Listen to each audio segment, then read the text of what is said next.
এই গাছ ব্যবহারের ফলে চিনির ব্যবহার ডায়াবেটিস রোগীদের ক্ষেত্রে নাই বললে চলে। তুলনামূলক চিনির থেকে একটু কম হয়, তবে মিষ্টি হয়। এই গাছটার নাম হচ্ছে স্টেভিয়া গাছ। এটা সাধারণত ডায়াবেটিস নিয়ন্ত্রণে কাজ করে। এবং এই গাছের শর্করার পরিমাণ খুবই কম, যার কারণে রক্তে শর্করা বৃদ্ধি করে না।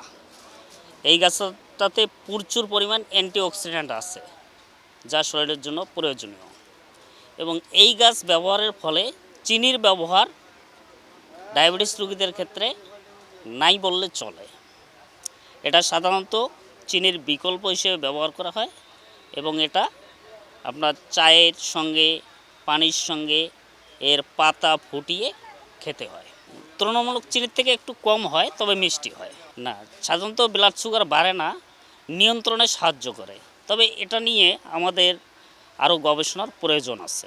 তো ভেষজ গাছ এটা ছোটোর থেকেই খাওয়া যায়। দেখা যায় যে একটা গাছ আপনার ম্যাচিউর হতে বেশি দিন সময় লাগে না, কয়েক মাসের মধ্যেই এটা খাওয়ার উপযুক্ত হয়। স্টেভিয়া আমরা এখানে বিক্রি করতেছি 200 টাকা।